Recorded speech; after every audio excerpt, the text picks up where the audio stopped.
friends. So I'm going to do a really, really neat lesson with you. And believe it or not, I do this with my first graders. And we are going to make Van Gogh's chair.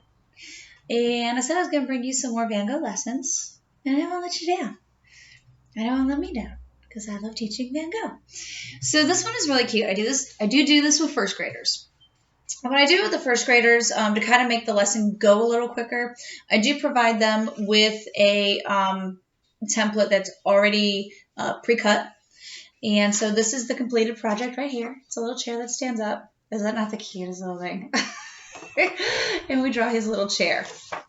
So we're going to have that right there. Now, obviously, I cannot hand you one of the pre-cut templates. All done. So I'm going to show you how to do that and how to get it all set. So you're going to need your piece of paper. You will need an actual ruler to kind of help you along. It's going to make it a little bit easier. And you will need some scissors. But we're not going to do much cutting. And I can hear my cat. Don't mind me when I look away. And then for the rest of it, you know, I use some marker to kind of just make certain areas pop out. I use some crayons so I can do some color mixing. If you want to use colored pencils, whatever you want to do, it's fine. My house is a madhouse right now. I got workers here doing stuff. I got all kinds of things going on. So don't mind my distractions. All right. So at any rate, Van Gogh painted his room a couple times. And he did this because he was just so excited to finally have his own place where he could settle down and call his own. Van Gogh moved around quite a bit, and he lived extremely poor. And so when he had this bedroom in the yellow house, and he had all those possessions, his chair, the bed, all those, he was just so proud that he finally had things to call his own, that he painted those.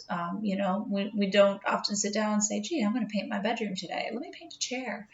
But he did. He was just so extremely proud of the fact that he finally had these possessions where he could settle into one place.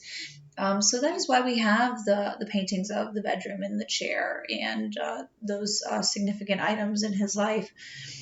We take a lot of those things for granted. You know, we come home, sit down at our kitchen tables and our chairs, our desk chairs, and we don't really give them a second thought. But for Van Gogh, it was just such a significant item, a significant possession for him. And he was just so proud of the fact that he had these now. So I teach that to the kids. You know, we should not take our things for granted. And you just never know when you might lose something, or you never know how important something is to another person, and how hard they have to work to obtain those things. So we're going to start by folding our paper in half, horizontally, hamburger, however, you know, your child learns. And what I'm going to do on my fold, here's my opening, here's my fold. I'm going to take my ruler, and at right about 3.5 inches, I'm going to make a little mark on each side at 3.5 inches. 3.5, and at 3.5. Teeny, teeny, tiny little marks. So there's my marks for 3.5 inches. Super small. They're there. And then I'm going to go down about 1.5 inches. From the fold where I made mine, I grabbed a broken pencil. Of course I did. Why wouldn't I? And I'm going to go down. Now this is something, I have given these directions to the first graders, but it does take us a lot of drawing time. So that's why I just find it easier for me to go along and hand them a piece of paper with this already on that. I do it a couple different ways, just depending on how much time we've lost during class. Sometimes I've given the kids the piece of paper with just this drawn on it, and then they cut with me and learn how to do the fold. Sometimes I give them the piece of paper with the fold already done. As I said, it just depends on how much class time we've lost, depending on days off or work days or whatever's going on. But from here, I'm going to cut my 2 folds on the 1.5 inches.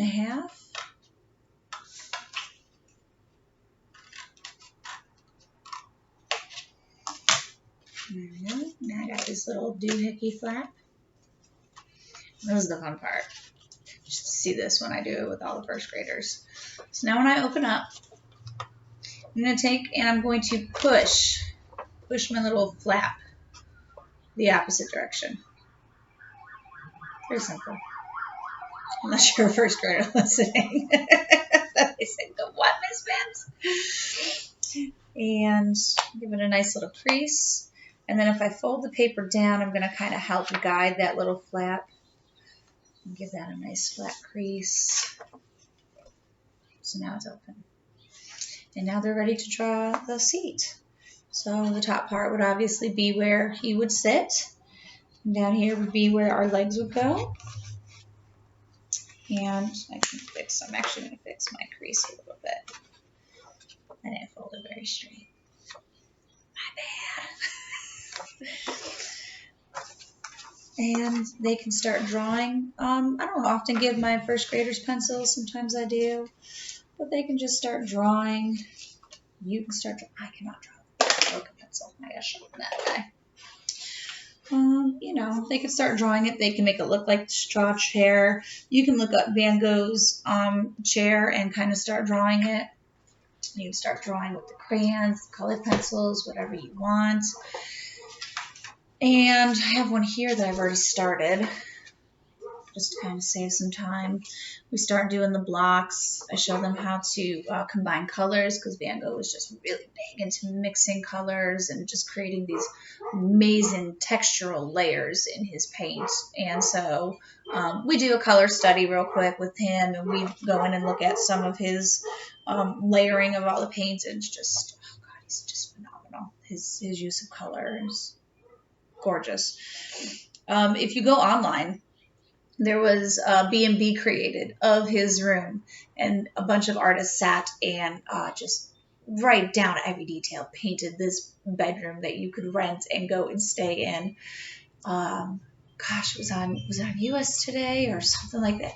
But if you Google it, the Van Gogh B&B, and check out the video, it's just so cool to see how they reconstructed his bedroom and what it meant to him. And I think it was done by the Chicago Art Museum, if I'm not mistaken. And they had it on view there for a little while, but just really cool to see how Van Gogh is just influencing artists and people just all these years later. And the kids really take an interest in him, especially when they see how much I talk about him and my admiration for him as well. But yeah, if you get a chance to pull up some of the pictures for the kids and Google, yeah, I hope you all love him and appreciate him as much as I do as I sit here and teach him to you. But have fun making these little pop-up chairs. Just a fun little cute, neat project, little trick. Have fun, guys. Enjoy it. Take care of yourselves. I will see you all soon.